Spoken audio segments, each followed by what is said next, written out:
Good evening. We'll call this meeting of the Romulus Board of Education to order at 6:02 p.m.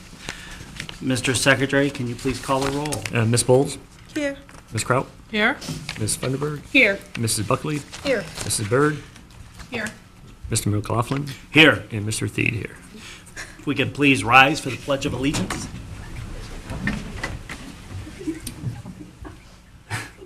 I pledge allegiance to the flag of the United States of America and to the republic for which it stands, one nation, under God, indivisible, with liberty and justice for all.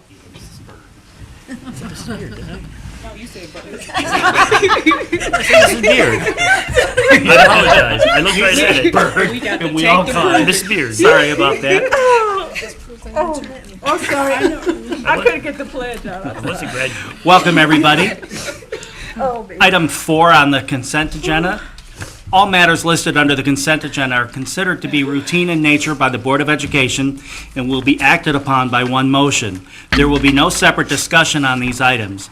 If any member of the board or any citizen requests discussion of an item, that item will be removed from the consent agenda and will become the first item of business under the report of the superintendent portion of the agenda.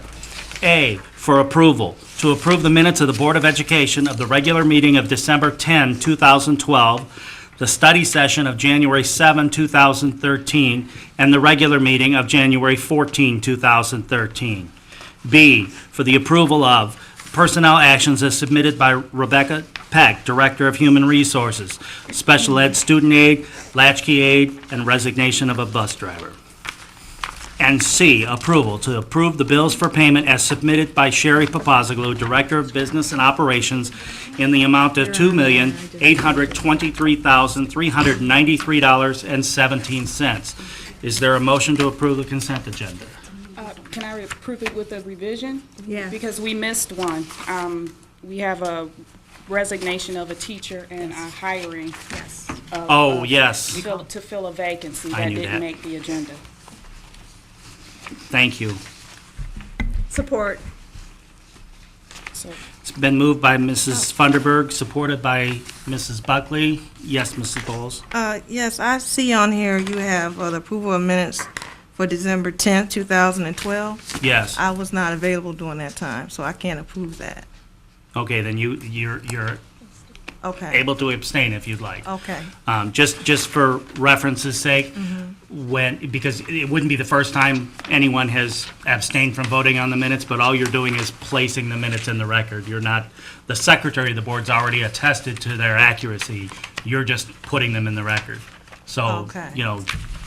vote however you feel you need to is fine. Okay. That's absolutely acceptable. And what about for the study session too for November, or for January 7th, 2013?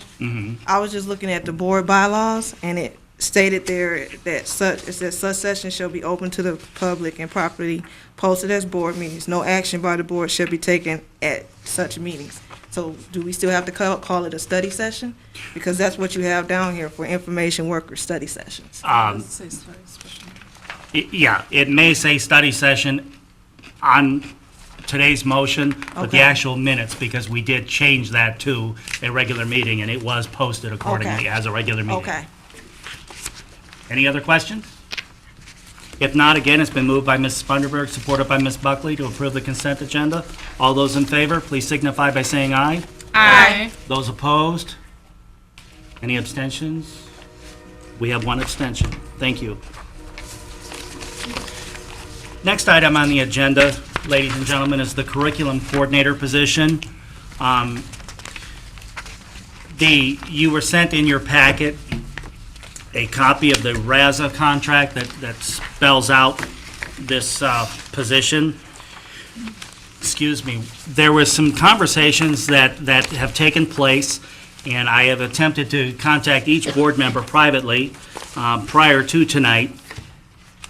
As you all know, we have been in a budget restriction mode, and we made the decision to combine the curriculum director's position with the superintendency. I'm only going to speak for myself, but several other board members have expressed to me that had they kind of known what I'm about to share with you in more detail, they perhaps would not have supported combining the two because of the monumental tasks that are faced before us. And again, not looking back and pointing criticisms at any previous administrations or boards, but we have an opportunity that we can address it. But I want to tell you the things that are before us, and then we'll get into the conversation about the actual position. The Common Core state standards that were adopted by the state in 2010, we need to be ready this fall to implement those standards and assess to those standards, not to what's formerly known as the GLICs, or the grade level assessments, contents, I'm sorry. There's also, and I'm sorry about these buzzwords, these are from the state, these are not from Rob.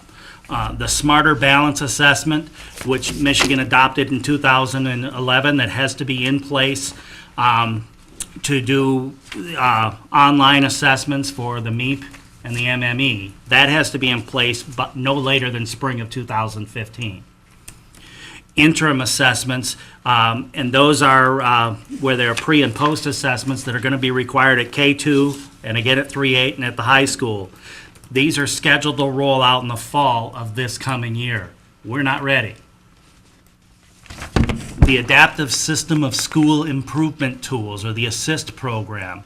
This is part of our advanced ed certification, and there's some guidelines and components that have to be implemented that's going to take several months to do. We need to get that in place. And the next generation science standards, which aren't even finalized yet. We just received the draft, I'm going to say about 2 weeks ago, and we're scheduled to get the final outline of what the state expects in March of 2013. That's 2 months from now. And we're going to have this stuff implemented. And this is referencing our STEM, our position with science, technology, and engineering and mathematics. The suggestion that has been milling around is that because we have a interim superintendent who I'll interject and say is doing a fantastic job, that has got a huge transitional issue with all the things that are on the plate that have to be done. Curriculum is the single most important function we have, and we can't not get something done. The suggestion is, and I have discussed this with Dr. Daniels, and I think it's fair to say that both her and I in these discussions have said, you know what, if need be, we're prepared to live with the decisions that were made 2 months ago, because everybody went into it good faith, and we understand that. However, there's an opportunity to make sure we set this up for a win-win for everybody, to make sure we as a district don't fail our kids. Which brings us to tonight. The recommended motion is going to be, or the recommended action is that we allow the administration to negotiate with RAZA on this position, because it is a stipend position. Now, the motion is intentionally vague in that it allows the administration to negotiate, because they'll come to us when they have a final plan. The reason it needs to be negotiated, as I already stated, it's already in the RAZA contract as a position, and we have to make sure that we follow bargaining rights. But there's also a discussion because the stipend would normally be for a school year, which would end June 30th. The suggestion is that this position be filled through September 30th. And there's a couple of reasons. That gives us a chance to have an additional person in place over the summer to expedite our compliance and readiness for those initiatives I talked about. And it also frees up, okay, frees up might not have been a good choice of words, but the funding source. This is going to be funded through Title IIA monies. And part of it will be through this year's budget, part through next year's budget. And we can do that because as far as our fiscal budget starts July 1st, The federal programs budgets and state programs, for that matter, start October 1st. So this takes us to that end.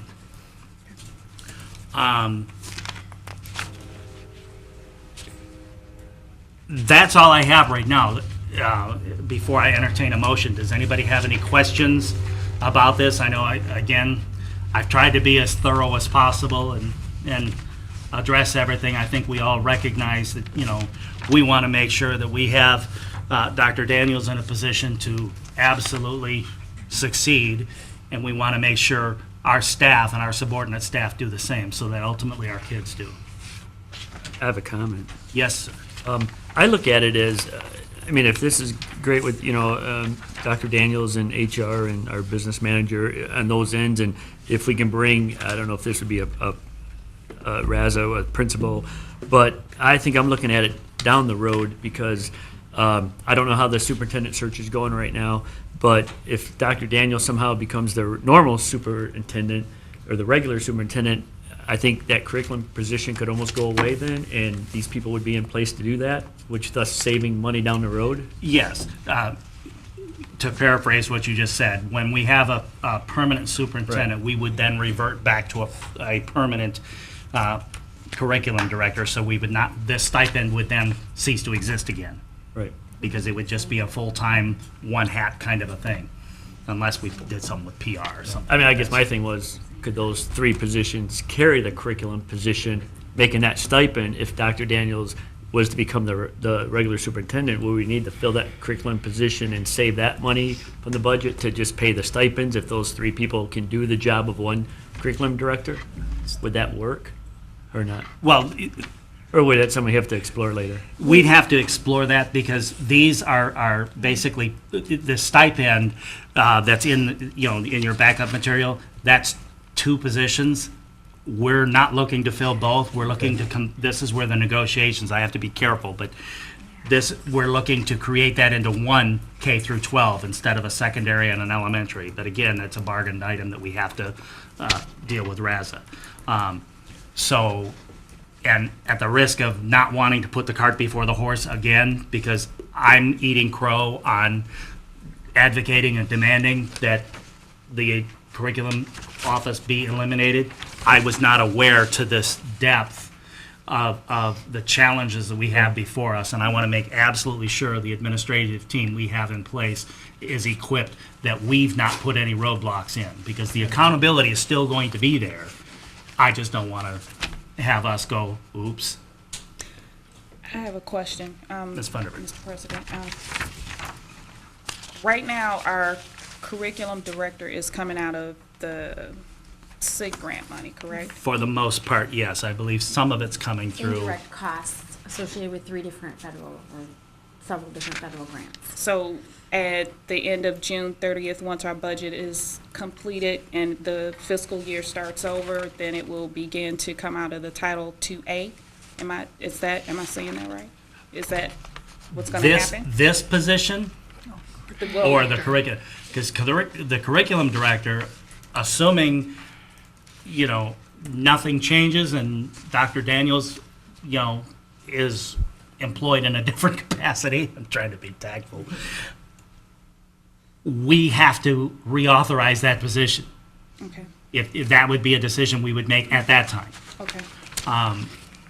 Right now, but as far as this stipend, which again, I know everything's a lot of money, especially when we're writing with a red big, but this stipend, yes, will go to Title IIA. And this year, it can go to Title IIA because we have some, correct my phrasing if I'm wrong, Sherry, unassigned TA, Title IIA monies, because we as a board did not fill the data coach position that was originally requested.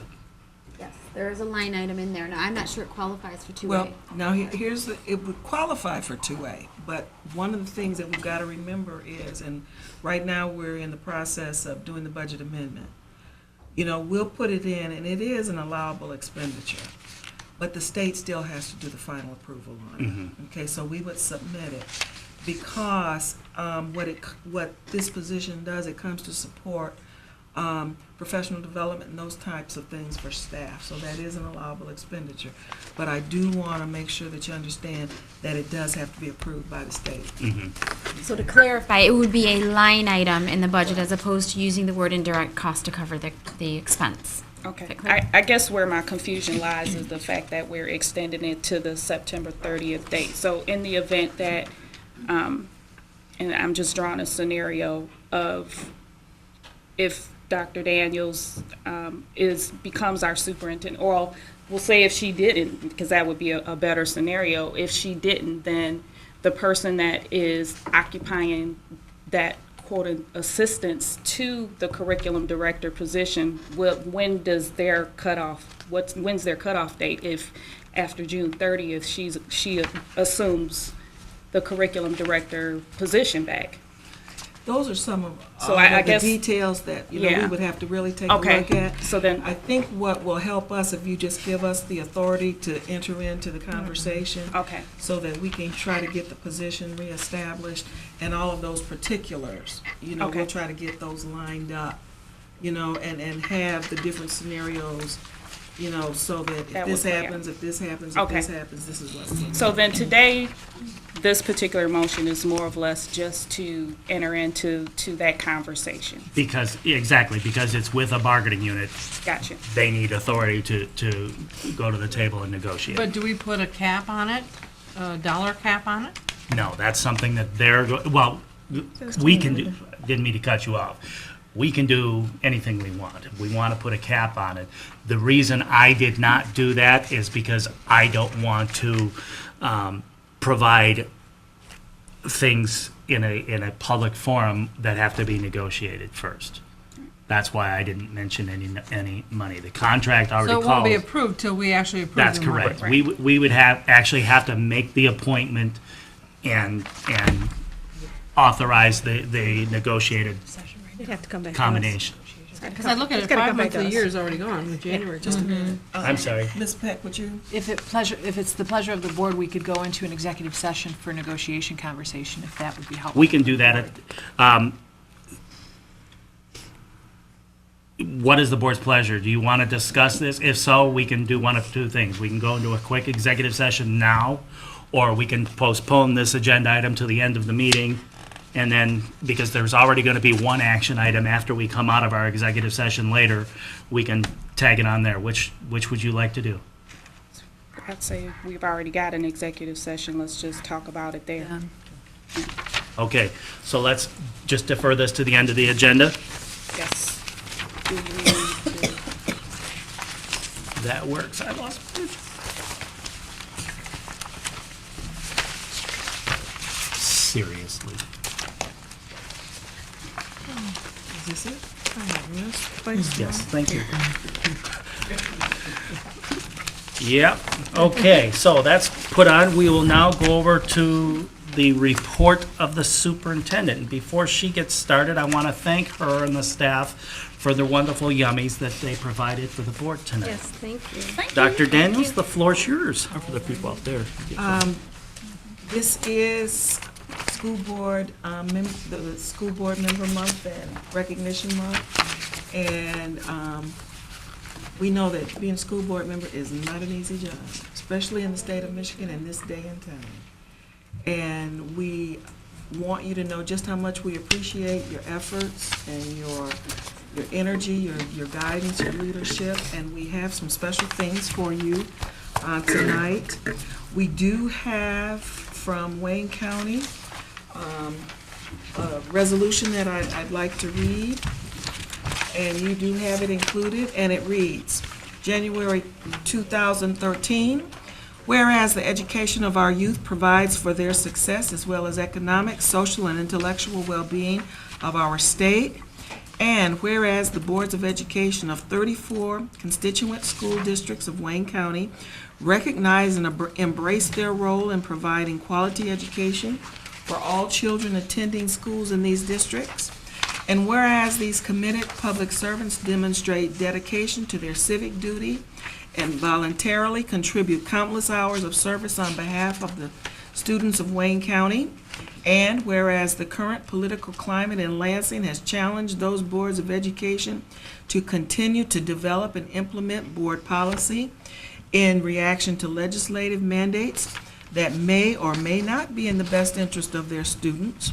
And whereas local control continues to be of great importance and plays a vital role in the success of public education, and whereas the state of Michigan and the State Board of Education have declared January 2013 as School Board Recognition Month, now therefore be it resolved that the Wayne County Regional Educational Service Agency Board of Education, in the spirit of the School Board Recognition Month theme, School Boards Lead Strong, recognizes and celebrates and commends the dedication, contributions, and leadership of the Wayne County School Boards of Education, presented and adopted December 19th, 2012. James Berry, Board President; Linda Jackson, Board Vice President; Jane Petrie, Board Treasurer; Kenneth Berlin, Board Secretary; and Mary Blackman, Board Trustee.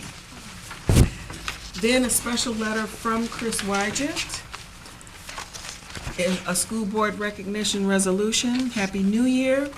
It is truly my hope, both professionally and personally, that 2013 will be a happy and healthy year for all of you and your families.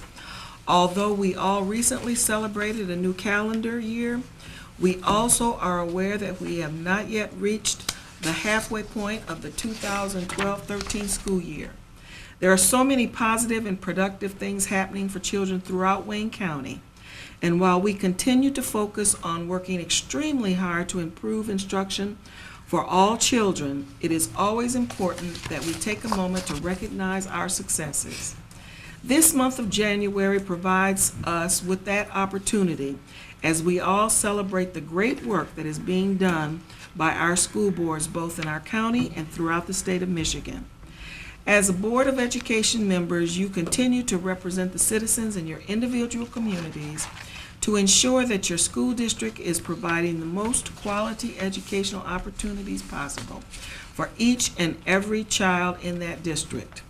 In Wayne County, the commitment of over 240 school board members is reflected daily throughout the 34 school districts that educate the 290,000 students who attend public schools in this county. At the December meeting of the Wayne Risa Board of Education, the board approved the local school district Board of Education recognition that I just read. This resolution represents the continued appreciation for your efforts from Wayne Risa Board of Education members and provides public acknowledgement of your dedication to public school education in Wayne County. As we move forward with this new calendar year and with our current school year, it is more critical than ever that the actions of school boards everywhere reflect the Michigan Association of School Boards theme, School Boards Lead Strong. Thank you for your continued strong leadership, and please be assured that your efforts are noticed and greatly appreciated. And each one of our school board members is receiving from us book, and this is a book study that our administrators are also doing, How Children Succeed by Paul Tough, Grit, Curiosity, and the Hidden Power of Character. And he talks about the importance of character as we help educate our students to become those individuals that they need to be successful. Each board member also received a certificate from the Michigan School Board Association, and each board member also had a little bag on the table, and just a few things, special thoughts and thanks for our school board members. School board members are very special people. Their jobs are not easy, but their work helps shape the future of our children. As you serve so tirelessly, allow this object lesson to help you along your way. Having received a pen and pencil, remember to start each day by writing down your blessings and reasons to be thankful. It helps focus on the positive thoughts throughout the day. The Band-Aid and the bandages, allow yourself to heal from wounds, be they small or large. You've got rubber bands in there. Be flexible. The reed that is flexible survives the storm much better than the more rigid trees who are uprooted. There's an eraser in there. We all make mistakes, but we're here to help each other along the way. You've got a package of goldfish. Remember, you are worth your weight in gold. And when things look tough or the going gets rough, and this is a flashback to my favorite movie, as Dory from Finding Nemo said, when the things get tough, just keep swimming. And finally, for the candle that's in your packet. Never forget, we look to you to help light the way. And if everyone lit just one little candle, what a bright world this would be. Thank you for your service to the Romulus Community Schools.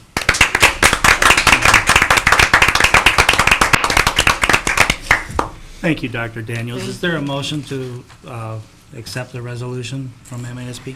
Mr. President, I move that the Board of Education accept the recognition resolution as submitted by Wayne County Regional Education Service Agency Board of Education. Support. Moved by Mrs. Funderburg, supported by Mrs. Kraut. Are there any questions?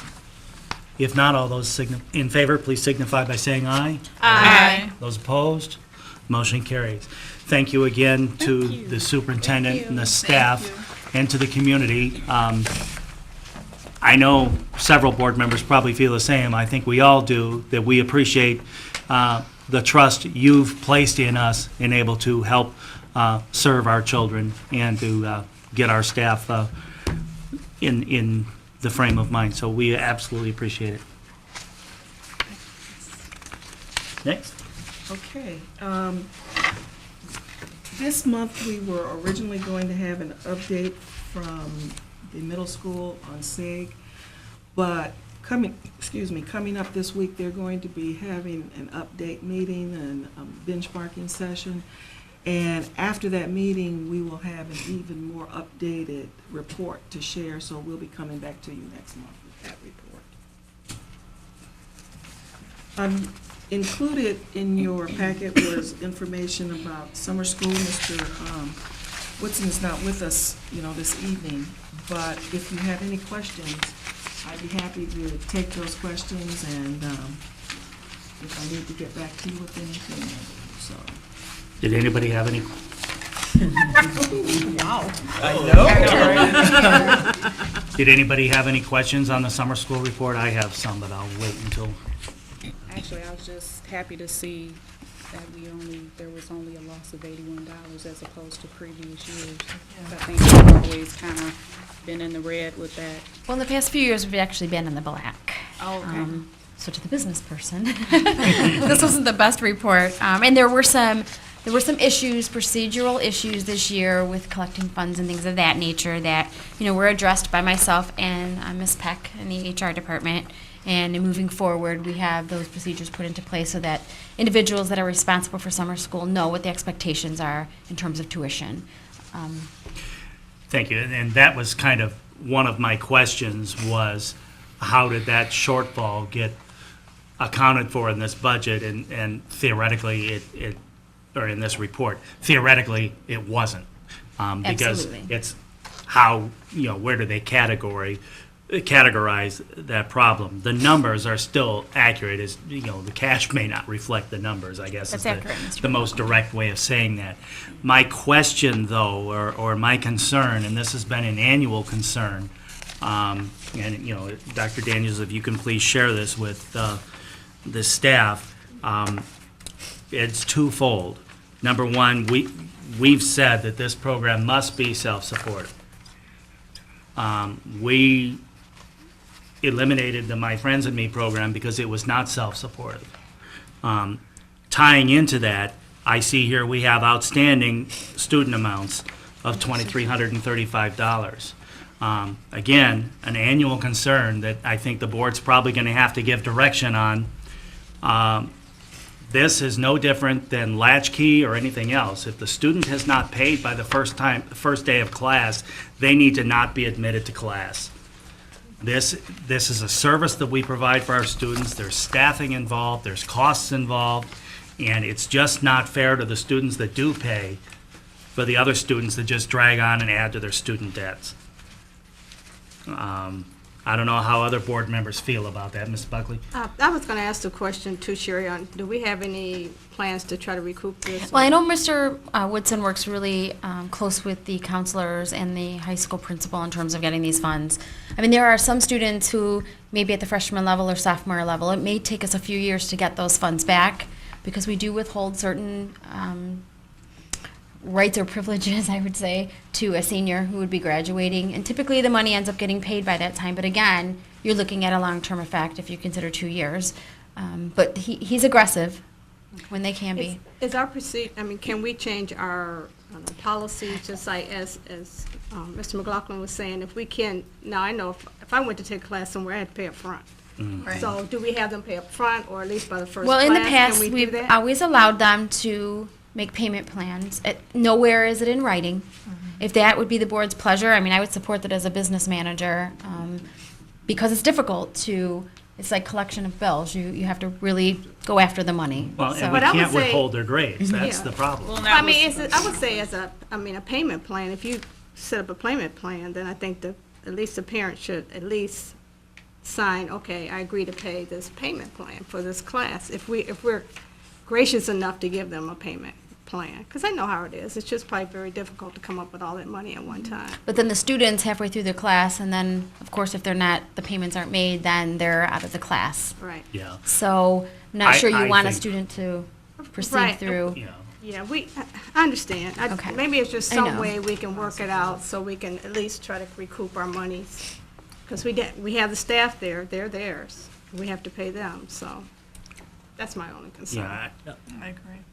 I think personally, we need to have it where they pay, because like you said, in most other school districts, if the money's not in the bank, you're not attending their class. They don't give you that little ticket for admission. Sure don't. And, this is a service we're providing.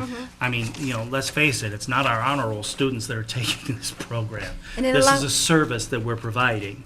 And, It needs to be and, paid for. yeah. And if we know the tuition on the day that school begins, it allows us to staff appropriately. We're not really sure how many students are going to show up for summer school, but if there are those who pay up front, we know those teachers are needed throughout the rest of the summer school session. That's another advantage to having them pay up front. So do you need formal direction, or do you need a consensus of the I would board? prefer direction, or just, I mean, again, it's nowhere in writing, it's not a policy, it's not a procedure, but it would be nice to ensure that the board is going to support that. I think you should put it in writing. I do. I think it should be in writing so that there's a mutual agreement between the parent and the school. Everybody know what's expected, and it shouldn't be a problem if it's in writing. And I also think that I would go for it because of the money issue that a lot of people are dealing with right now, not being able to pay particular certain bills. I think we should have some sort of payment plan and put out there, but maybe there should be a due date. A date by, a certain date that you have to have it all paid by. And then if you don't have it paid by that date, then you do have to drop the student. But I think you should do all you can to make sure that every student has the opportunity to be able to get whatever education they need to be able to move forward. And that's the fair way of doing it, is you're giving them a deadline, you're giving them documentation, showing them what is expected. They know up front, they have to have this money up front, and they have a certain amount they have to have up front, and they know when the due date is to pay it. And that's only fair. Every college that I go to, I've been a part of, that's what they do. You have due dates, you have to make the due dates. If not, you have to make payment arrangements. Well, agreed. The only difference in colleges can withhold your grades. Public schools Right. can't. Right. If you don't pay the college, they can withhold your grade. Right. Where here, that's the problem. Did anybody else have opinions? I think we need to form. I mean, just some explanation on the students that did not finish. A lot of these students have multiple classes that did not finish the program or did not finish that class but finish some other classes. I guess I'm trying to guess on what the did not finish was for. And I can't answer that. And I'm Yeah. addressing the financial issues for you tonight with Mr. Woodson's absence, but that could be something, if you would be interested in knowing, we could definitely get an answer.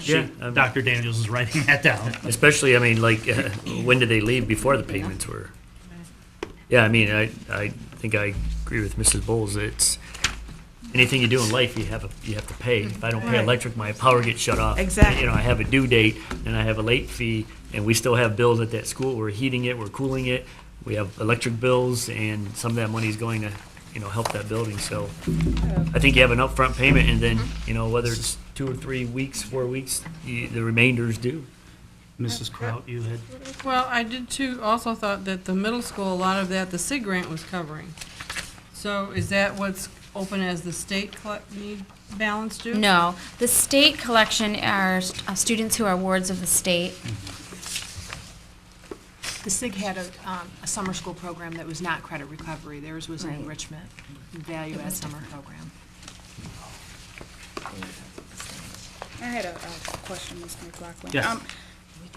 Ms. Papazoglu, what is the timeframe from when the students are notified that they have to have summer courses and when they have to? Because I'm just wondering, I mean, I've heard the different scenarios, but again, I think if at some point we staff according to how many students, and if you have a payment plan put in place and you well, just let's say that, you know, the students that took that particular plan, those were just the ones who weren't able. So now you're paying for a staff member who has an empty class because they couldn't meet their financial agreement then. Or half a class, because they still have students Right. that So- are engaged in there. So then how much time do they have when they know that they're going in order to pay before they begin? How much time what would that window look like? Usually, you know, counselors work with the students throughout that whole last semester in the middle school, and certainly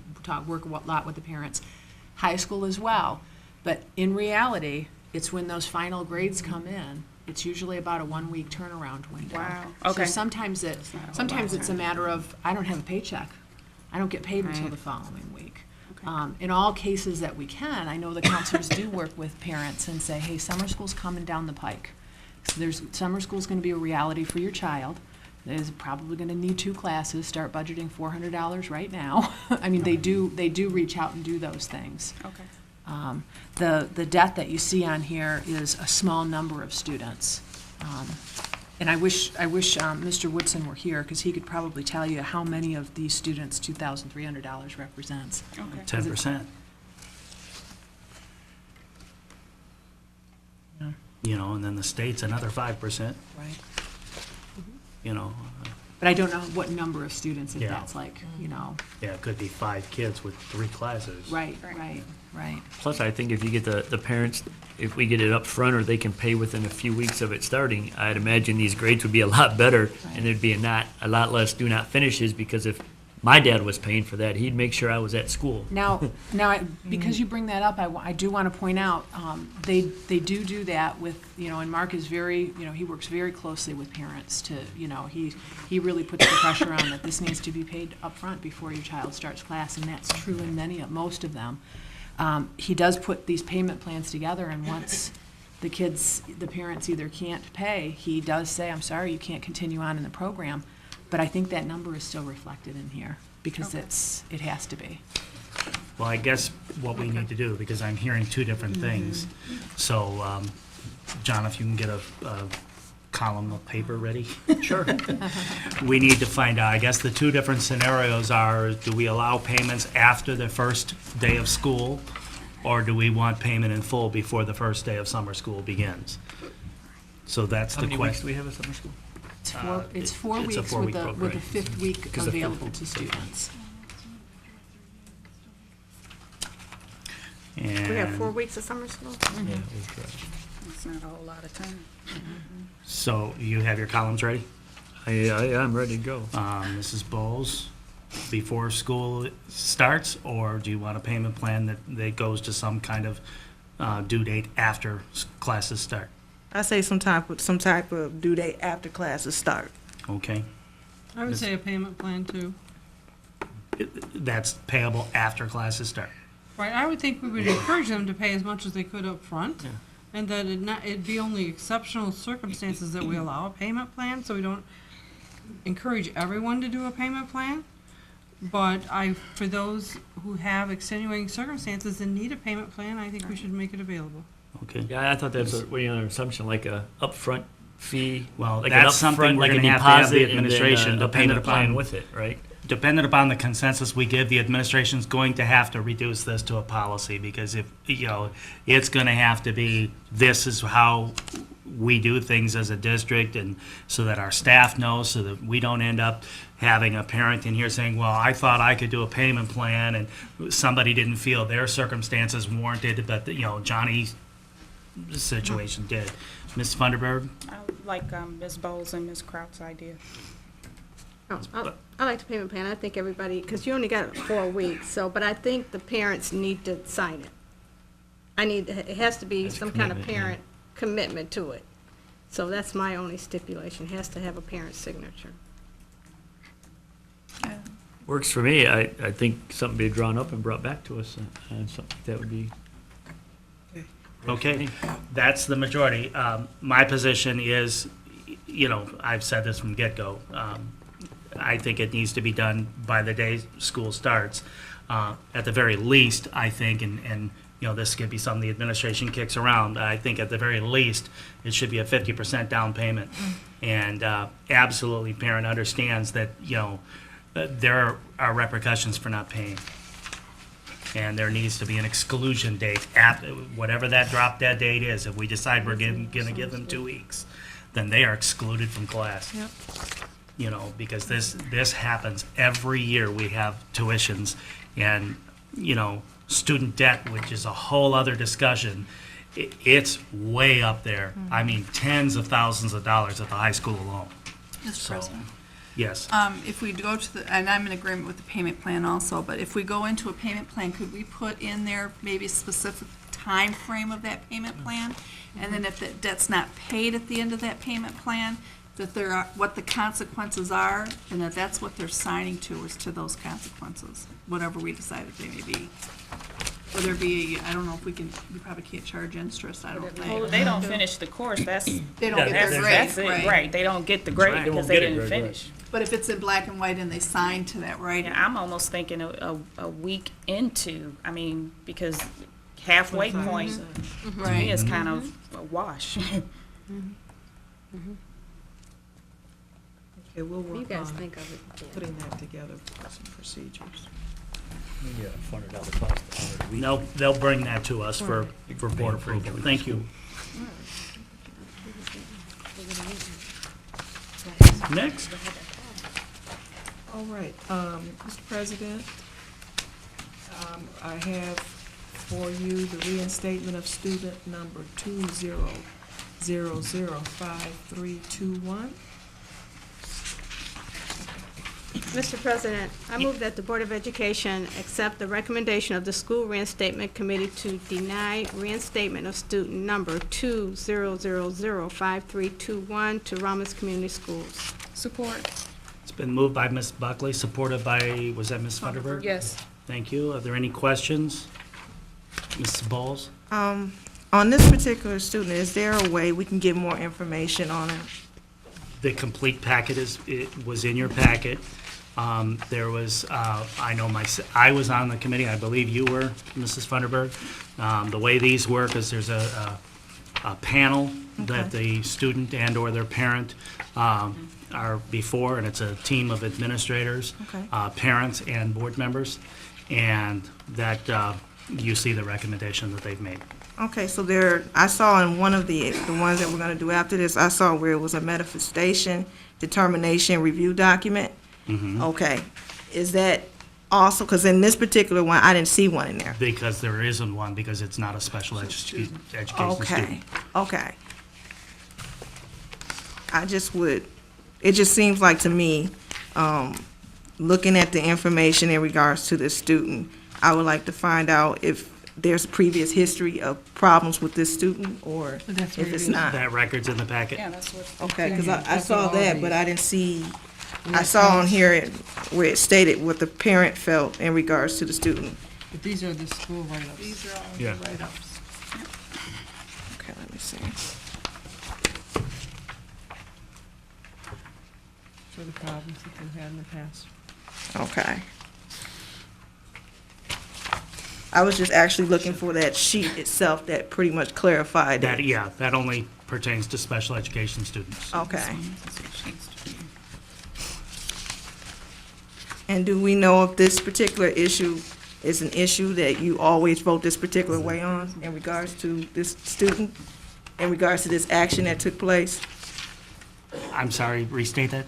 Do we know that based on the action that took place, the behavior issue, that this is the way we always vote on these particular issues? If we're being consistent, Yes. that's what you're asking. Yes, that's that what is- I'm trying to that's- find out. Are we Yes. consistent? Is there documentation to prove that? Yes. Okay, is there a way I can see some of that? If you want to go through all the board minutes, absolutely, because every decision that's made on a student. I'm just asking for I- one. I'm just asking for one that I can verify that this is the way the process is in regards to I this can't student. cite a specific case. I can tell you traditionally, at the, not predisposing any hearings that may be coming before us in the next month or 2 months or 6 months. Traditionally, the Board of Education concurs with the recommendation of the hearing panel, and the hearing panel usually concurs with the administration recommendations because the hearings and the appeals have already happened. I understand that. And they've sat, they've gone through it. They are in accordance with our policies, and, yes, traditionally, this is how we handle them. There's Okay. been very few reinstatements. Okay, and I'm just asking, is there a record that I could look at to research that? We don't keep a checklist. You don't keep a No, checklist or no, anything like that of students? No. Okay, that's what I'm No. trying to find out. I think I'm sorry, correct me if I'm wrong, I think there's a binder that has all the expulsion records and actions that have been taken by the board, and if they're reinstated, that document is in there. But quite frankly, I don't believe that's, board members have access to that data because it's personal student data that we don't have access to.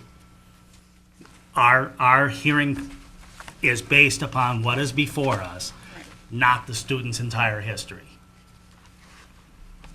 Does that answer the question? So, there's a document, there's a compilation of documents, but it's not something that's viewable by us because it has nothing to do with our function. And I think sometimes, in the past, if we've had questions, I think we've had executive sessions with the attorney, have we not? Yes. Once you get these packets and we ask for the attorney to Sometimes come when in. it gets to an appeal, Yeah. if it's an appeal, but this isn't appeal, this was a reinstatement after they've served X number, whether if they're expelled for a year or if it's a permanent expulsion, they're eligible to apply for reinstatement after 150 days.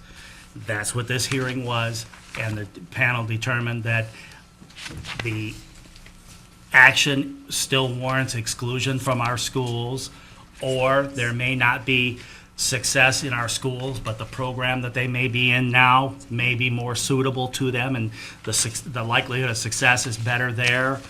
Or it could be demonstrated that the student has not taken, or the family has not taken any steps to assure that the behavior's not gonna remanifest itself. Okay. Without getting into the details of this case, one of those three things weighed into the committee's decision. And the committee only has access to that, the board doesn't? No, the board has it when we act on it. Okay. But these are not public documents, so we don't, board members traditionally throw these away or have the administration shred these packets after we're done with them, voting on them, because these are things that contain confidential student matters that just aren't for other people's eyes. And, this is where we trust our board members that serve on these committees, because it's not always the same board members that serve on these reinstatement panels. We trust their judgment as far as making recommendations, and if you feel by reading through the packet that you don't feel that you can concur with the committee's recommendation, then of course you're entitled to vote accordingly. Okay, That's, okay? thank you. You're welcome. Okay, with that, it's been moved by Mrs. Buckley, supported by Mrs. Funderburg, that the board deny the reinstatement of number 200-5321. All those in favor, please signify by saying aye. Aye. Those opposed? Nay. The motion carries 6-1. Thank you. Mr. President, I'm submitting to you the reinstatement of student 200200931. Mr. President, I move that the Board of Education accept the recommendation of the School Reinstatement Committee to deny reinstatement of student number 200200931 to Romulus Community Schools. Support. It's been moved by Ms. Buckley, supported by Ms. Funderburg. Are there any questions? If not, all those in favor, please signify by saying aye. Aye. Those opposed? Motion carries 7-0. Dr. Daniels, if I can interrupt you for one moment. Board members, the photographer is here. If he can give us just a couple more minutes, then I'll take a quick recess so that he can take care of the photography he needs to, and then we'll get right back to our agenda as quickly as we can. Okay, go ahead. Thank you. Alrighty, Mr. President, I'm submitting to you the information from Mrs. Papazoglu. Sorry, You did Sherry, it. I just You said it. You did it. Hold up. Okay. The E-rate technology infrastructure information. Okay, you need a motion? I was gonna say, if somebody can make a motion, then Ms. Papazoglu, will give you a little bit of background on this. This is kind of an annual thing, but if I can get a motion to get it on the floor, please. Sure. Move that the Board of Education authorize the Director of Business and Operations to enter into mutually agreed contracts with Secant Technologies, Telephone, VoIP, WIP, and Moss Network Electronics Wireless Connections. Support. It's been moved by Ms. Buckley, supported by Ms. Funderburg. Yes. And Ms. Papazoglu has some comments, and then if board members have questions, they can ask them then. Absolutely. What's before you tonight is the United States government basically puts out an E-rate bid process in which districts are invited to participate.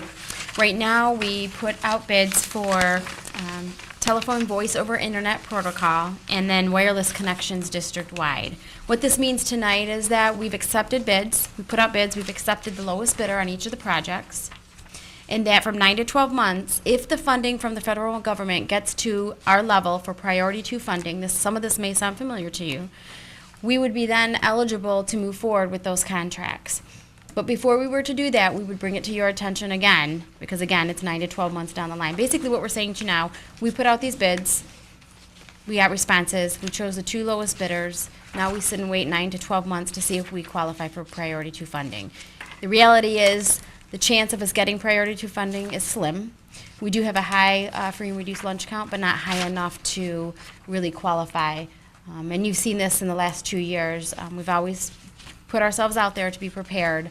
Unfortunately, we haven't met that threshold at this point yet, but you never know. And again, the district's commitment to these projects, you can see the backup. Most of these are 178,000, 200,000. We're responsible for 30%. So E-rate would pick up 70%, and then we would pick up the 30% cost if we were to move forward again in 9 to 12 months. And again, that's, to restate it, that's if. Correct. Right now, and last year what we did is, when we spent the money last year, it's because of things that we had applied for E-rate the year before. This is the application. We're saying, if you give us the money to the federal government, if you give us the 70% E-rate, this is how we'll spend it. And just for those of you who aren't familiar with E-rate, there are some E-rate funding that's dedicated to us every year, and that would cover things for telephone services, web hosting, things of that nature. We do get 100%, we get funding for those as well. Are there questions?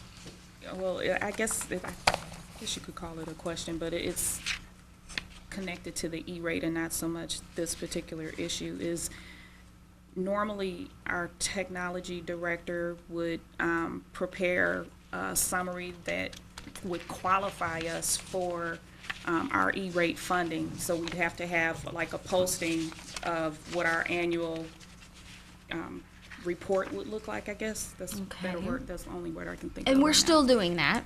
Okay, so then that will be something that will continue? Yes, that would be, I'm the one responsible for doing that now. Okay, okay, because I know that has qualified as we have to have that, so it's like one of the All of those stipulations. protocols have put into place. Okay, all right, thank you. Any other questions? I had one that, I'm sorry, page, I think it might be the last page. The telephones, no, it's not the last page. I'm sorry, third page, handset, 355, is it handsets?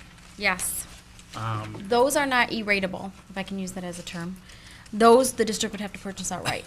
And that's not part of the dollar amount that's That's listed in here. correct. That's correct. So if we move forward with this in 9 to 12 months, the expectation would be not only would you see the items listed in as far as budget implications, there'd be another $34,000 that the district would have to expend to continue the project. Handsets are considered equipment, and that is not considered E-ratable, allowable under E-rate.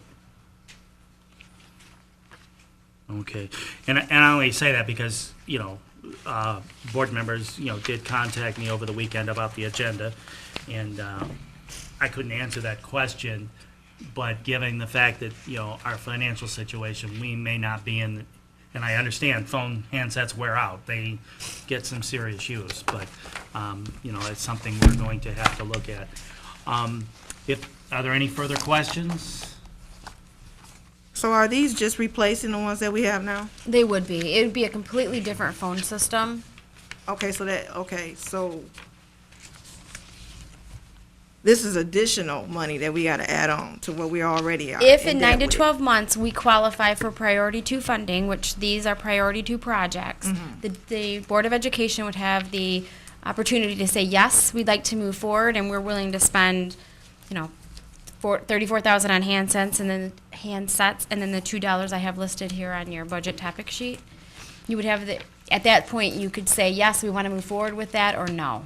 Well, what's wrong with the ones that we have? They're getting old. They're I mean- antiquated, just like technology and Right, computers and but things. It's the same Have thing. you had someone come out to actually look at them and give you an assessment of which ones are working, which ones are not working? We are what actually the problems replacing phones as it is.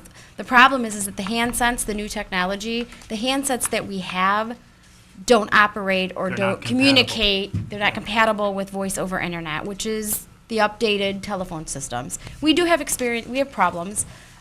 Ms. Peck can probably attest to some of that with our phone trees, but we have tons of problems with our phones. And again, this isn't here to ask your blessing. We're going to spend the money tonight. If we were to move forward with this, 9 to 12 months, if the U.S. government comes back and says you qualify, we would make a decision at that time. So you're not committing yourself to anything tonight. And it would be correct to say that if we did do it, we generally take these expenditures out of the annual budget for technology. Yes. So it's something we do budget for, anticipating applications for E-rate projects. These particular 2 projects were the E-rate priority 2 projects we bid last year. They're exactly the same. They're a lot cheaper than they were last year, but just so you're familiar with the process, we looked at this a year ago as well. And we weren't qualified for priority 2 yet. Okay. There's a motion by Ms. Buckley, supported by Ms. Funderburg. Any further questions? Hearing none, all those in favor, please signify by saying aye. Aye. Those opposed? Motion carries 7-0. Mr. President, I was gonna say, I'll take the next one if you want. and I will turn it over to you as it refers to the Michigan Association of School Board Directors appointment. Thank you, Dr. Daniels. Board members, I think you all probably got the same email that I did. As you know, I'm very active with Michigan Association of School Boards. There is a vacancy on the Michigan Association of School Boards Board of Directors in Region 8, which is our region. Applications for the appointment, this is not an election, this is an appointment, are currently in process. Not sure if any other board member was interested in throwing the hat in the ring, but I would certainly welcome the opportunity if the board were to adopt the resolution and put my name in it for the board of directors. It's through June 30th of this year, so it's a short-term appointment. I think it would provide many positive benefits to the district, and that's the board, whatever the board's pleasure. I move that the Board of Education nominate Rob McLaughlin for the MASB Board of Directors Region 8 vacancy. Support. It's been moved by Mrs. Kraut, supported by Mr. Theed. And are there any other questions? Anybody else want to be considered? I just got a question. Who's leaving? I don't know. They did not say that. I want to say it was Keith Warnick because he lost re-election, but I also saw something else that showed he was appointed, but they may have reappointed him into a different vacancy, so they may have a 6-month hold to fill. Okay, I'm just, because I hadn't seen Yeah, anything. they didn't say who the vacancy was. They just said there's a vacancy.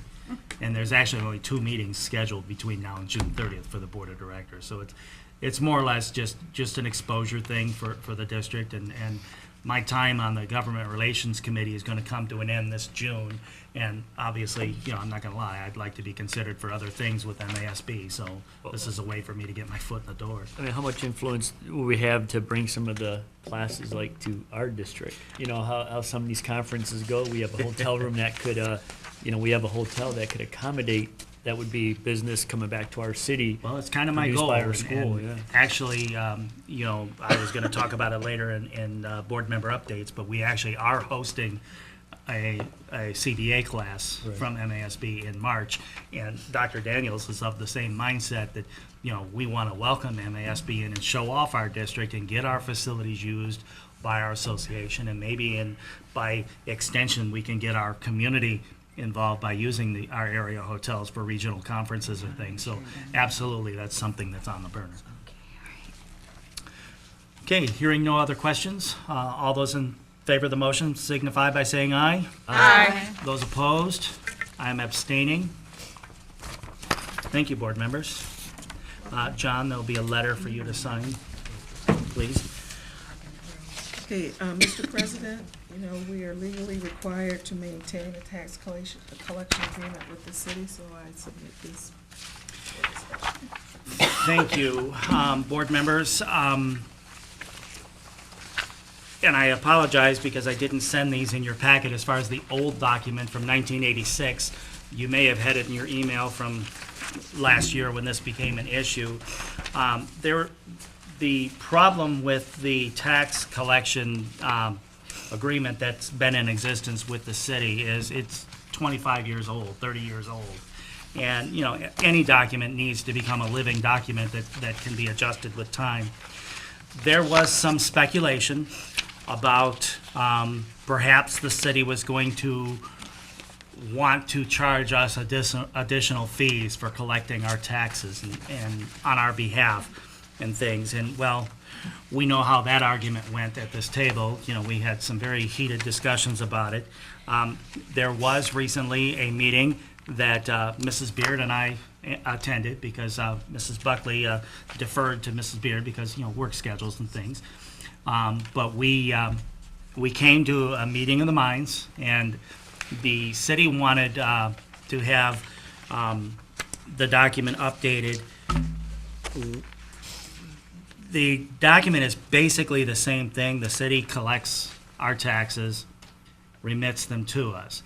The biggest change is in the date.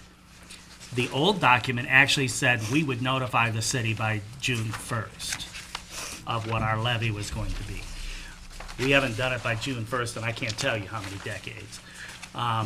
It was determined, I believe, you were at that meeting, right, Sharon? Yes. And it was determined that the 15th was a doable date. It was a compromise. So what will happen probably this coming June is we'll have to have our truth and taxation hearing, probably a meeting before we approve our budget, so that we can at least set our levy, which we'll do that anyway, so that the city will be able to collect it. And this, I believe this calls in here, in this document, for us to renew it, revisit it every 5 years. So I submit that for the board's pleasure. If you have any questions. I guess I just have just one concern, and that's us approving the levy before we approve our budget. And I know that we've had some extremely heated discussions on the finalization of what that budget is gonna look like. Is that going to hinder us in any way of approving our tax levy before we approve our budget. Well, basically, when you're committing to that tax levy, you're committing to the revenue that you're going to receive for the next year. So you are locking yourself into Okay. that process.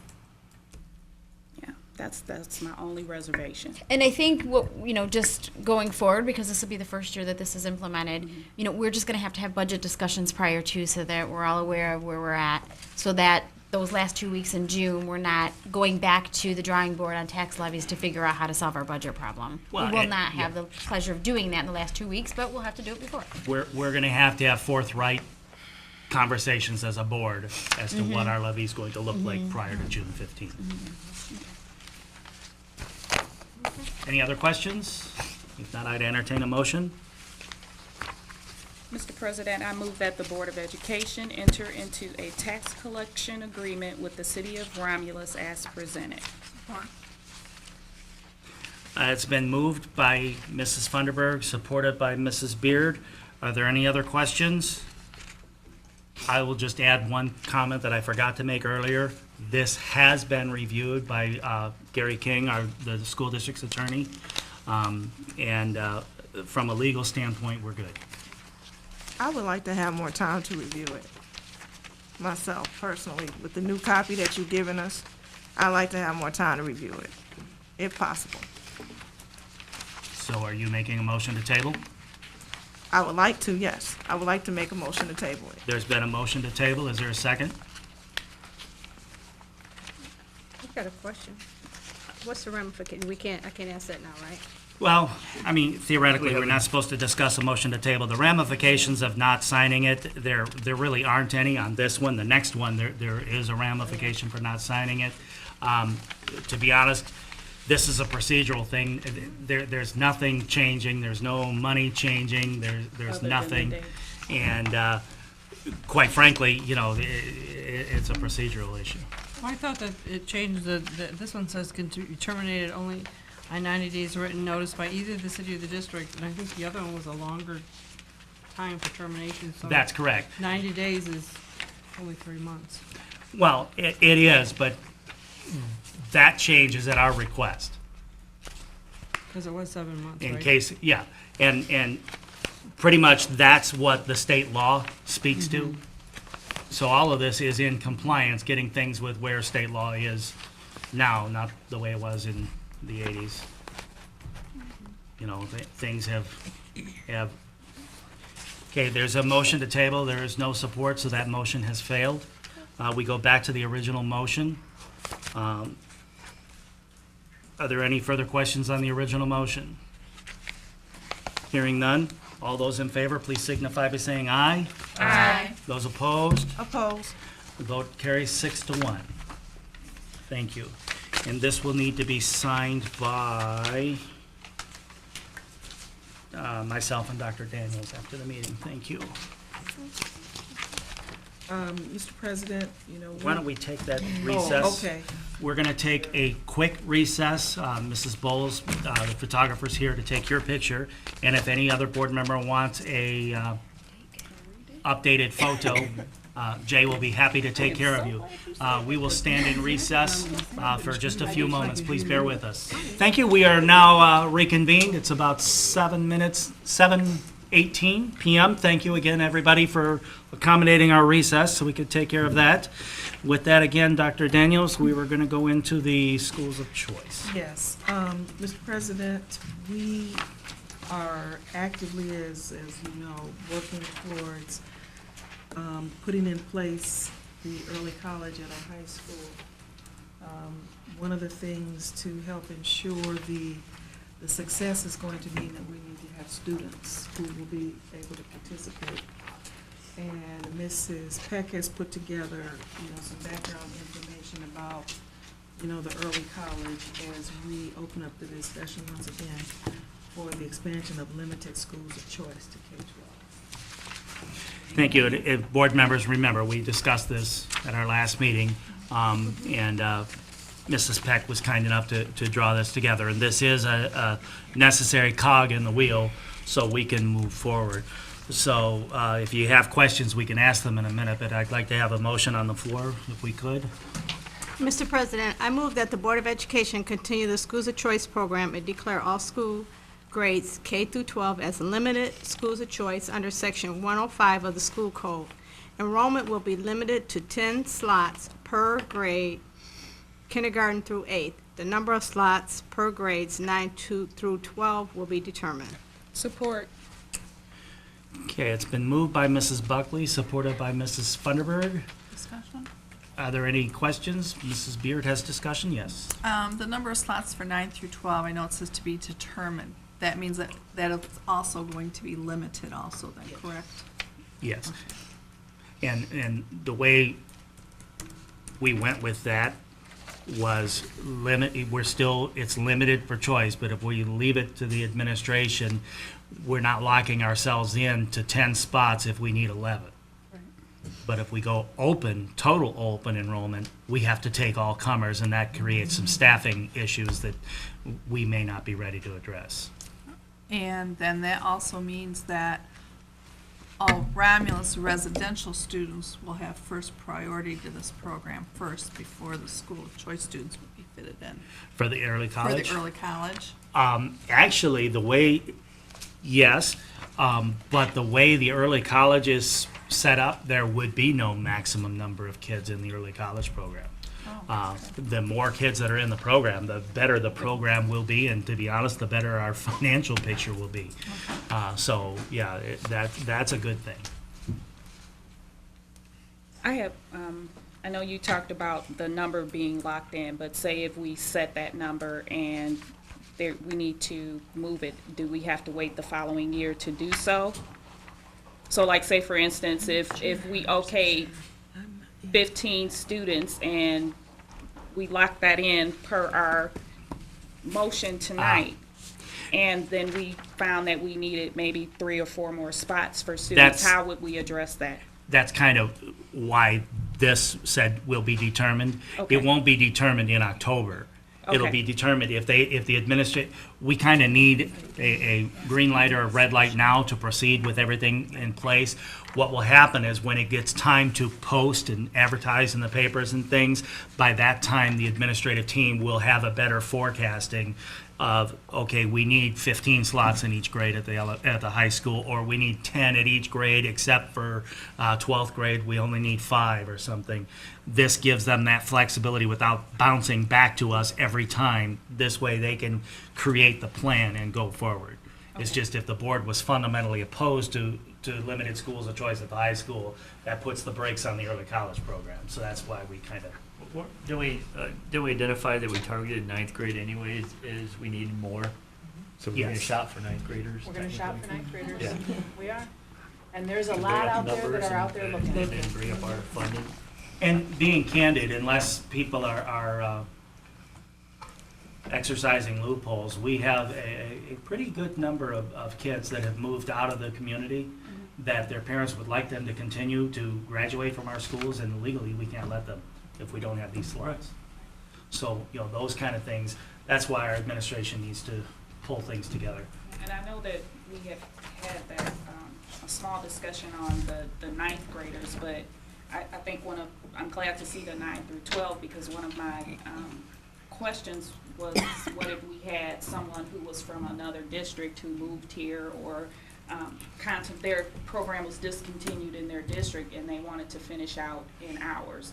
How would we allot for them to be able to do so? And if they were a senior at the time, We have would that, be we able have to that situation accommodate right them. now, as a matter of fact. Okay, Yeah. Yeah. yeah. I just don't necessarily agree with the number of slots per grades 9 through 12 will be determined part. The rest of it is fine. I just think that there should be some sort of a number there. And if we need to approve or increase that number later, then that's what we'll do. But I do think to go forth, if we have slots of, 10 slots per kindergarten through 8, we should also have a specific amount of slots available right now to be able to vote on that. Any other?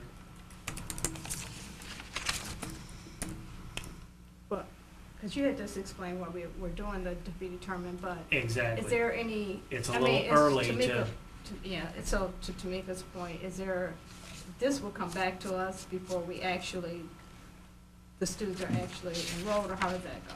Will this come back to us with the number of students when it gets closer, how many you need? For 9, 10th, 11th, 12th. I think if that's the It board's would, pleasure. yeah, I mean, it was gonna come back as an informational item. I mean, I think it's hard to cap it right now because we know we have to shop for 9th graders. I mean, that number is low, whereas our 10th, 11th, and 12th, we may not be able to put a number on it right now because we may not need 10. But if we need 25 for 9th grade, And isn't March kind of when we have to pull the trigger on that, not removing the discussion about early college, removing early college from the picture? If we're going to be schools of choice to any degree, We have to identify. we have to identify that with the state in Yeah, early that was my March. question. Yeah, Yeah. so, you know, there's not a lot, is it, I'm sorry, early April? Okay. So that's time. Thank you, I stand correct, I sit corrected. so we're gonna have, I mean, so obviously 9 and 12 will come back with the number eventually once we kind of target who we're gonna bring in for the school choice, correct? Well, I guess, you know, are board members asking that it come back as an action item? Or that the administration just notify us, these are what we need and this is what we're advertising for? You know, Well, to me, I just need an informational, something that tells me this is what we got, and this is what we need. Because if we're doing it for the early college, we're doing it for a reason, because we haven't had it before. So we're doing it for a reason. Right. So we need to know, The other ones that are, this is, Standard. yeah. Yeah, We've standard. done this before. so It's this, just the the 9 through new- 12 is new. 9 through 12 is the only new thing, that's correct. And I guess, you know, to paraphrase, you know, me, I tend to be very blunt, but, you know, at some point, we have to have faith in their administration and give them the tools they need to make our program work. And, you know, if that means that they have the latitude of saying, okay, board members, we opened up schools of choice for 15 kids through 9 through 12, and, you know, I'm saying give them a vote of faith at this point. If we determine that that's too much, then next year when we authorize it, we pull back. But I think right now, it is new for our district. We don't know what the reception's going to be. Exactly. And we're dying financially. We need to give the administration the tools they need to help. Yeah. Yeah. 100 kids would be nice. What's that per I trust kid? you to. I just don't like the unknown, personally. I can I appreciate don't it. like the unknown. I like things to be very straightforward, discreet, a specific number, so we know where we are and where we need to go. The idea of having will be determined is not something that I can visualize itself. It's like air, you can't see it. And I don't like that. So, you know, for me, that part needs to change. As far as being a school of choice, I don't have a problem with that. I don't even have a problem with the 10 slots because it's specific. But this is not specific. Can we say not to exceed 200? Sure. Is that offered as an amendment? Ms. Would that Buckley, you help? made them, Could we put a maximum on it? I mean, 200, that's a lot of kids. Right, We got that is- 200 I kids. still need I have a a stroke. certain jump up and range. down with Yeah, 200 right. kids. Well, Right, yeah. you know, So we can easily take 200. We might get those. I mean, it's not due till We might get early those kids April, back. so. Well, no, that's not completely true. The It's thing is, being we don't reported wanna to the jeopardize state, our but we Right. don't want chance to to let get the the college community program. Right, think that's that there's right. 50 slots if there's only going to be 10. That's Correct. That's the problem. If word starts getting out that you know, we have a rigid number, but makers of the motion, you know, Mrs. Kraus threw out a number of I was just saying, I just wondered if we put a maximum, that would make it more comfortable with it. Mhm. But I don't have a problem with it the way it is. So you're saying to put a cap at 9 to 12, and if it's 200, there could be 100 in 9th grade, 25 in one, 60 in the other, and you're fine with that? Can we do that? Or does it have to be by Well, grade maybe it's level? better to I think it leave has to be by grade level. If we didn't get as many college students as we did. Okay, then we're gonna leave the motion that's on the floor as the number of slots will be determined, and that will come back when it's determined as an informational item to the board. The administration, if this motion succeeds, will have the authority to put in place the plans they need to. All those in favor of the motion please signify by saying aye. Aye. Those opposed? Nay. The motion carries 6-1. Thank you, board members. Mr. President, submit to you on the agreement, the City of Romulus election agreement, again, agreement required by law, delineating responsibilities. Thank you. Fellow board members, again, this is something that has been coming up with relative frequency. The document itself is not a new document. And again, one of the pieces of paper I handed out to you today is the old document, and it's a document that's been in archives and it's just been reused every 2 years. The reason that we renegotiated the document, there's a couple of reasons. The first one is you, in your board package, you got something that starts out election news in bold print. This is the letter that came from the state. State law has changed regarding coordination of elections, and it now requires that every 2 years that I just spoke about is now every 4 years. That's spelled out in the law, but to address the question of why has this happened so suddenly, the state just notified the clerk in a letter dated December 27th, which we did not get until after we got back on January 7th, and we had to coordinate a meeting. This decision, or this act, is due to the state no later than February 15th. So that's, yeah, we can thank our Republicans in Lansing for that.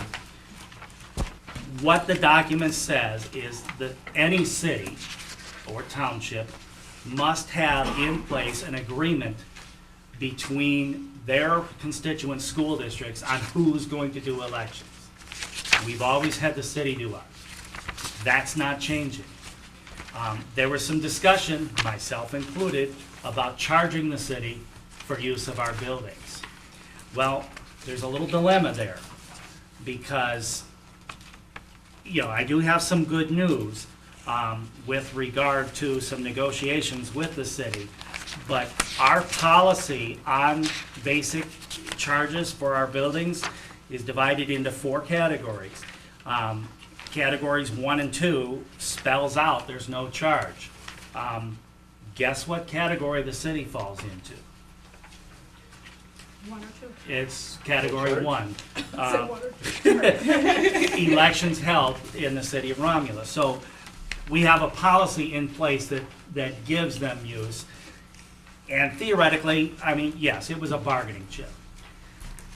Board members, you recall the IGA that's in place between basically our maintenance issues and the DPW with the city.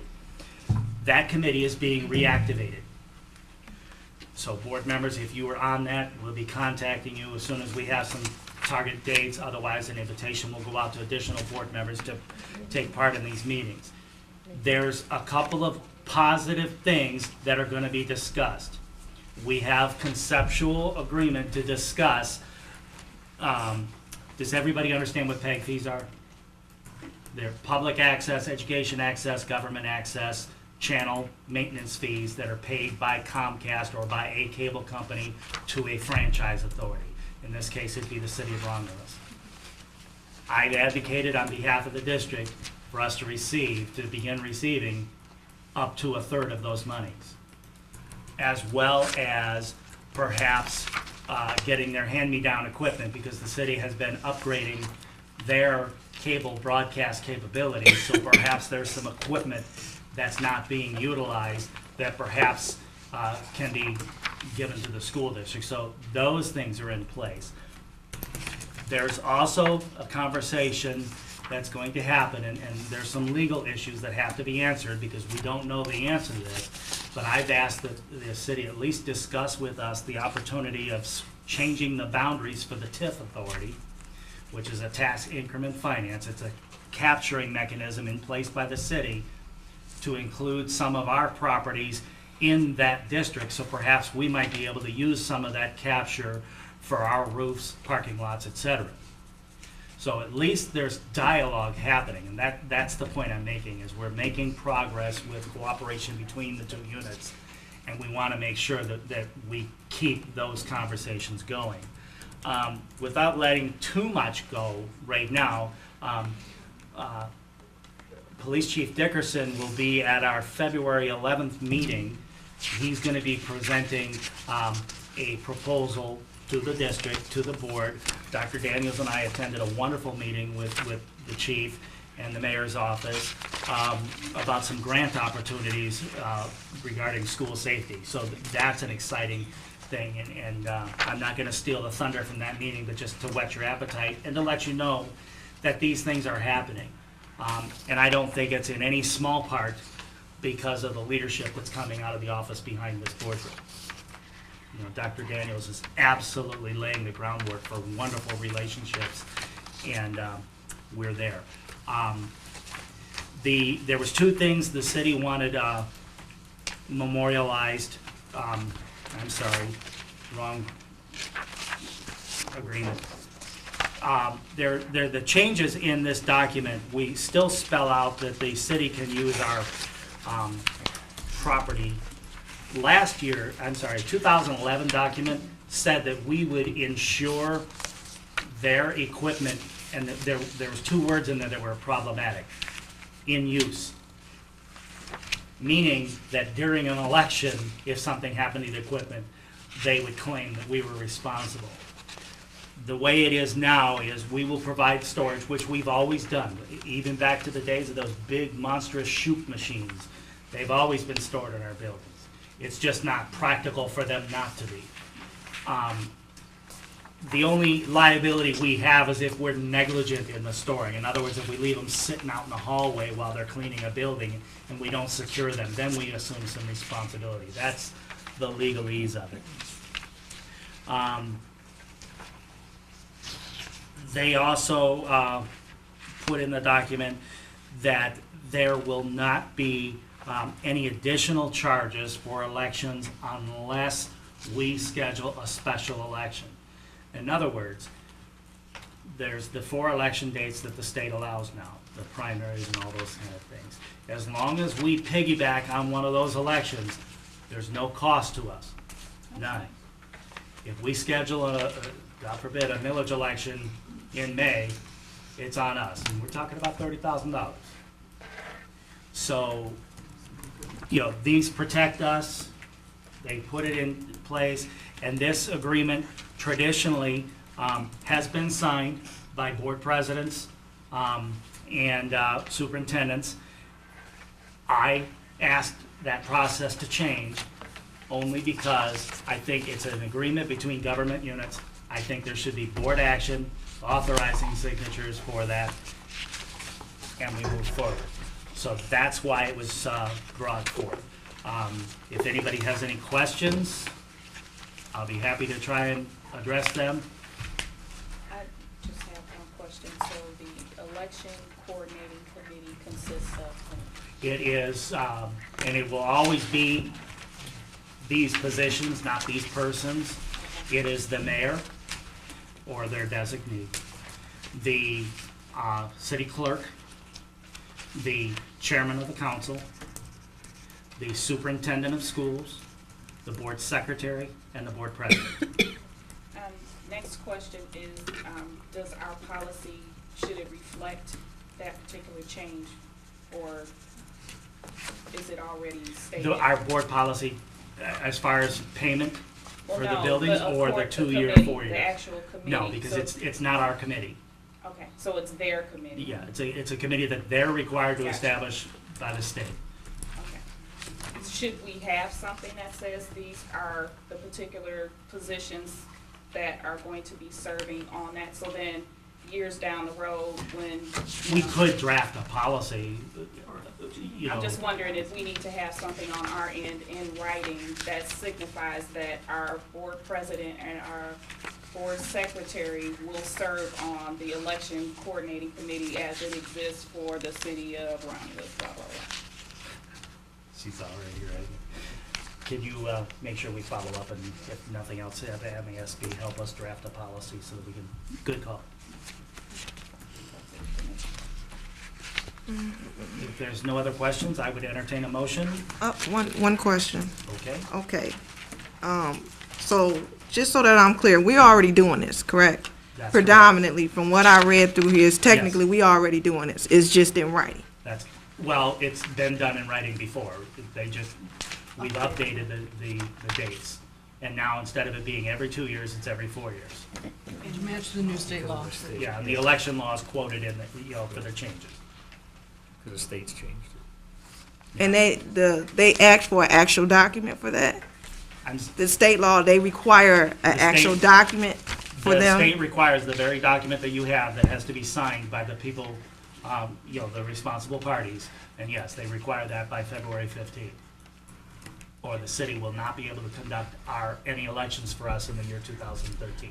Even though you have in your general public and organization relations section that you can have uses for elections and meetings to explain school elections as well, you still have to have a document for that? I'm trying to understand, because I'm looking at the bylaws that you have here. Section 90009250-R, uses of district facilities. And it states already on there, you have uses for elections and meetings to explain school elections. So reading that, I took it as it's already just an oral agreement that they are able to actually use the facilities as they normally have been doing for elections, and that No, also for meetings. Is this There's always- different?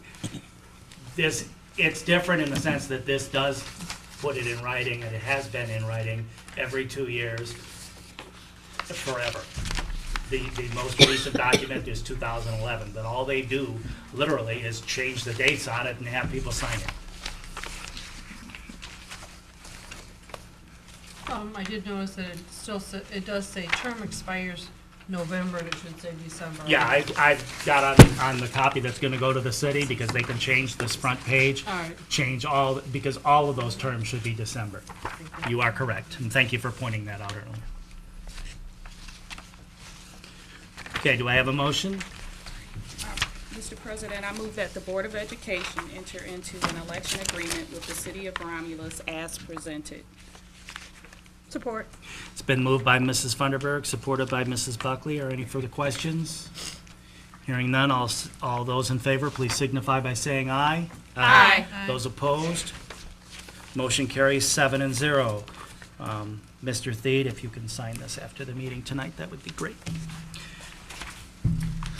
Mr. President, just as some updates and points of information included in your packets, there are updates from Barth and Wick Elementary. There's a copy of the winter wingspan from 2012. The Romulus High School Student of the Month brochure program from December, Chartwell, September and October newsletters. And then just as a point of information for the board, the Michigan Department of Education currently has a Title II-A grant, a competitive grant that's out.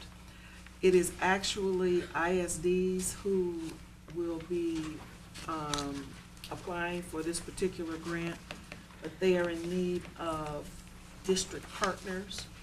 So we have extended our desire, if Wayne Risa, in fact, does apply for the grant, that we are interested in partnering with them. I've heard back from them that they are currently looking over it. There's going to be a webinar coming up this week or beginning of next week where we'll actually get more details about it, and they'll go through the specifics. So we do want you to know for sure that any grant opportunities that are coming along, we want to be a part of it. Also, we've got, it was mentioned earlier, we were talking about some of those changes that are coming along in science. Our staff members have been having an opportunity to attend some trainings at RISA.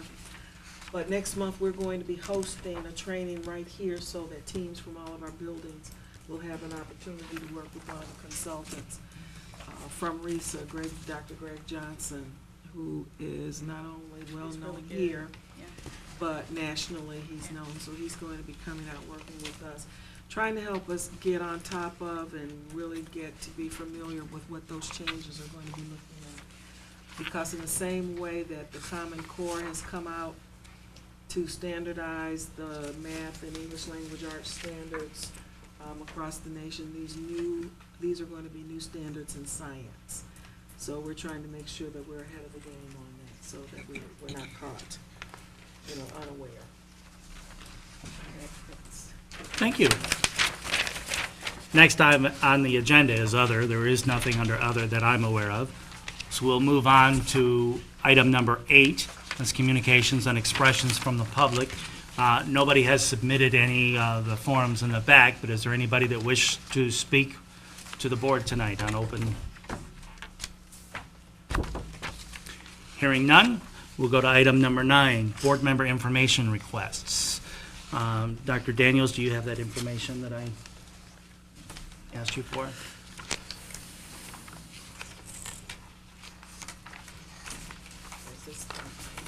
Yep. Can you take one and pass those down, please? That's from or for? It's the same thing. This is, please pass that down. Board members, what you have in front of you is a confidential document. However, this information was requested by a board member. I just wanted to kind of make some comments, some generalized comments regarding information, regarding timelines, and professional respect. Let me go in backwards order. Anytime any board members visit the staff in the district, the expectation is that they do so with dignity and respect. These people work with us, not for us. They're service, not servants. I got a phone call that was rather disturbing last week from somebody that was in the building that overheard a board member basically being loud. And I just, that distresses me. And I would hope that we all remember that every staff member always does everything they can to provide us with what we need and what we want as board members. But they are not at our beck and call, and no individual board member, including myself as board president, has the authority to issue timelines to our employees. With that said, the information you're looking at here is available in our contracts with all of our employees. All pay scales are there. Hourly rates are there. Staff directory shows our staff and where they're assigned. This particular document had to be created. I've asked the superintendent's office if further requests of this type work are requested, that they immediately be forwarded to me, and the board will either direct that the information be provided, or the board will direct that this go through the FOIA process. This information, if it's used inappropriately, and I make no accusations as to why this information is requested or why it's not requested, but if this is in the wrong hands, this is none of anybody's business, to be very candid. This can be inflammatory. Our employees do not work with us, for us, to have this kind of information put out for whatever reason. And there is, I'm exercising my opinion in this statement, but there is no understandable reason to me why a board member would need this kind of specific detail to operate our legislative responsibilities at this table. We have administrators that handle this stuff. So I would just ask board members, and our policy does say that we work through our administration, through our superintendent's office. I can't emphasize that enough.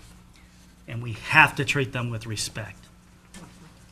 Yeah, you can have mine back, in Mine back, fact. I don't want. Because I don't even need to be Yeah, concerned with that at budget time.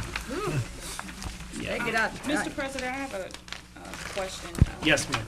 I guess it's more or less a comment. I know, Shred those, please.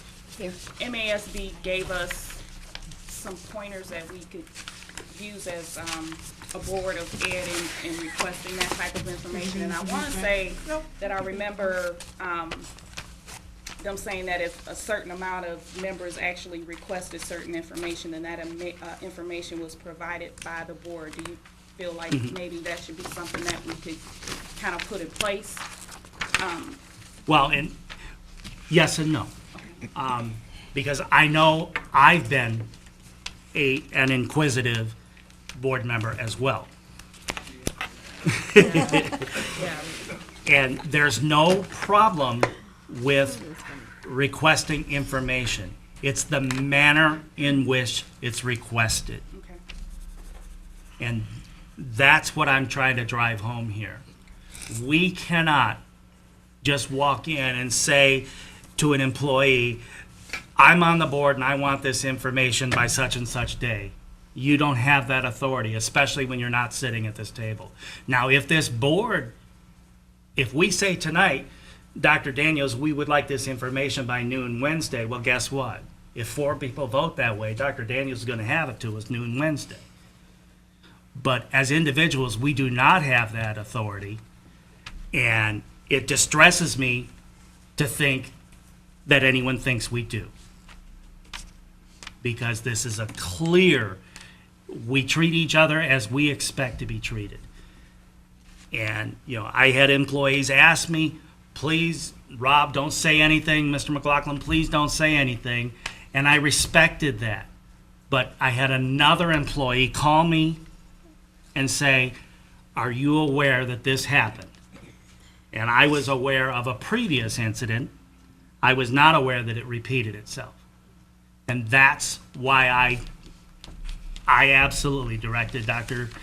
Daniels to not have this information available for that board member's request at the timeline that the board member had implemented. I said, no. Contact the board member and let them know that we will discuss it. The entire board will have the opportunity to have that information, because of that type of information is not something that just needs to be milled about. It has no function on what we do. So that discussion's been had. You know, I hope we all work as a cohesive team. If people have questions, absolutely, ask the questions. Treat your colleagues with respect, and respect will be shown back. And I'd like to say something if it's okay. Absolutely. One of the things that, you know, our staff does, we do everything that we can to try to work with the board and make sure that anything that's needed, you know, we can get it out. Sometimes we can get it real quickly. Sometimes it takes a little bit longer. Sometimes we think we're getting it and other things kind of get in there, but you need to know that we have a team here who absolutely is dedicated and devoted to making sure that we work with the board, to make sure that you have the type of information you need to make informed decisions, and because we understand your job is a difficult job, and when you have good information that you need to make those decisions, we want to try to make sure that we make that happen.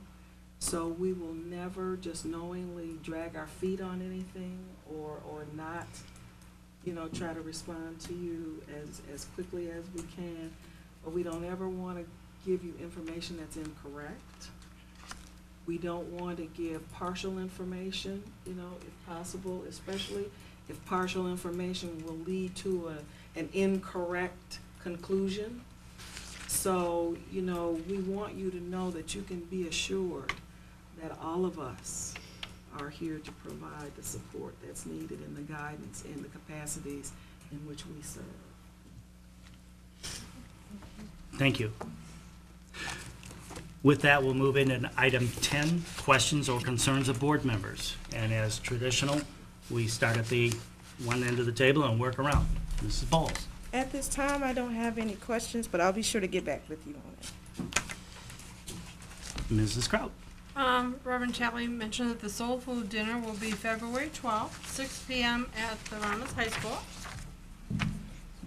And tomorrow is the student of the month at 6 o'clock at the high school. Thank you. Ms. Funderburg? Just that parent-teacher conferences for the high school is January 31st. And we're also, the band boosters are having a bake sale during that time, so come and buy some baked goods if you're hungry. Well, bring your appetite, how about that? Or just your money? Well, that too. We'll take donations. Ms. Buckley? Just, I just wanted to tell the community, everybody, thank you for your participation in MLK Walk. It was cold. Yes, very, and snowy. But it wasn't as bad as we thought. But thank the community, thank everybody for their participation. It was a great event. That's it. Piggyback off Ms. Buckley, Wick School doing the MLK assembly too. It was Ms. Johnson over there had a good turnout. All the grades participated in some kind of little skit or a song. That went pretty well. And also the community meeting for the superintendent search still January 31st. Just Yes. a reminder, January 31st, right? Thursday. 2 o'clock here and 6 o'clock at the auditorium. Yes. Okay. And I'd like to mirror what Mr. McLaughlin said too about Dr. Daniels. I've heard a lot of good stuff from the community and some of the employees also about the job you're doing. I have one thing of personal nature. Just wanted to thank everybody for their condolences and support while my grandmother was sick and with her passing. And on the community meeting, I wanted to bring out, if you can't make it to those meetings, there is a link on our school website that community members can do the online survey for the superintendent search. We really need people to provide their input. We're not getting a whole lot right now. Speak now.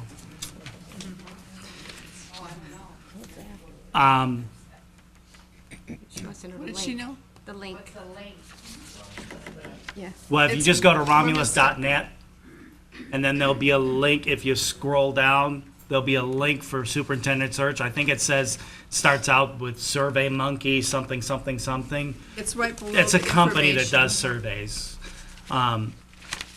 It's right below It's the on heading. the home page. Yeah. And right on the home page, there's like an article about the superintendent search. At the bottom of the article, there's a link that you click on that'll take you to the survey. Yeah, and we really encourage people to fill that survey out. It'll ask, it's a confidential survey, but it's not asking for any personal information. It's asking for qualities you feel we should look for in a superintendent and things of that nature.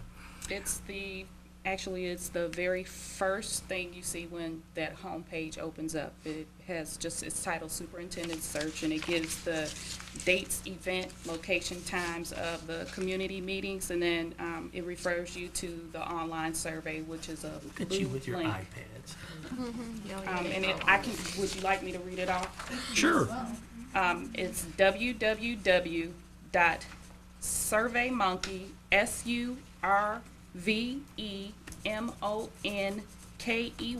EY. .com/s/Romulus search survey. It's just easier to just go go to to romulus.net. romulus.net. It'll take you right there. Click on the link. But if you need it, I can give it to you afterwards too. So, okay, thank you. Okay. And again, I want to thank everybody. It's been a busy couple of weeks with the transitioning that's going on, and it was a pleasure welcoming on behalf of the district visitors to the high school for the MLK celebration. And one quote, and I hope I don't get it wrong, that the speaker had, was obviously one of Dr. King's famous quotes, and I think it's very appropriate today, leading to the comment I had earlier about us having to give a little faith in the administration. And to paraphrase the quote, faith is taking a step without seeing the entire staircase. And I think that is a very profound statement. And I think I'm excited because we're at a point where we have faith in our leader, and I just see great things happening. I want to thank board members for their patience in this lengthy agenda.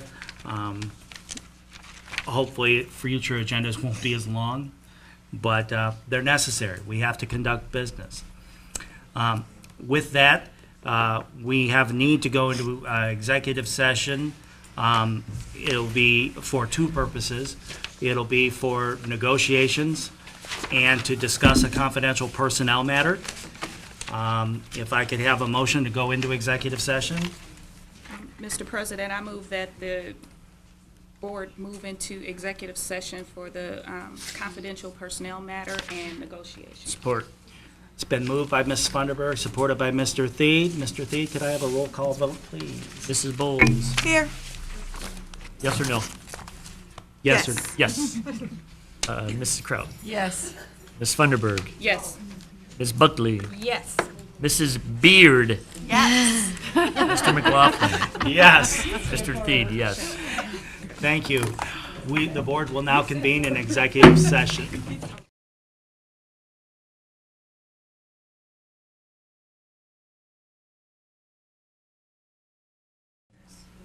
The chair will entertain a motion to reconvene in open session. I make a motion to reconvene in open session. Support. Moved by Mrs. Kraut, supported by Mr. Theed. Mr. Theed, can you give me a roll call vote, please?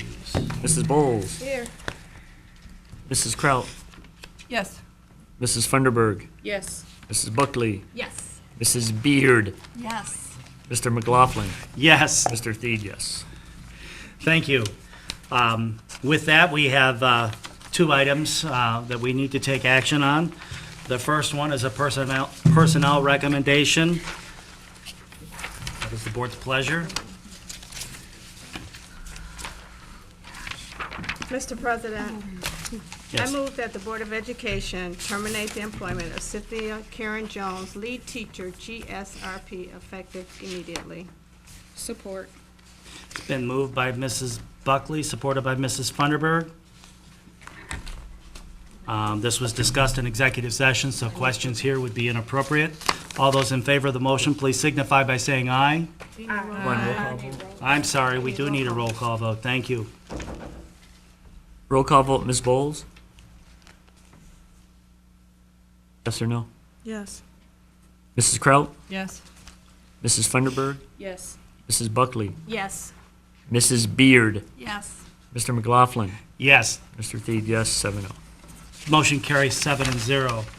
Thank you. The next item on the agenda is the curriculum coordinator. The chair will entertain a motion. Mr. President, I move that the Board of Education authorize the administration to seek agreement with RAZA to reinstitute the curriculum coordinator position. Support. It's been moved by Ms. Buckley, supported by Ms. Funderburg. All those in favor of the motion, please signify by saying aye. Aye. Those opposed? Nay. Motion carries 6-1. That brings us to item number 13. The chair will entertain a motion to adjourn. I move that we adjourn. Support. Support. Moved by Ms. Funderburg, supported by Mrs. Beard. All those in favor, please signify by saying aye. Aye. Those opposed? Meeting is adjourned at 9:14.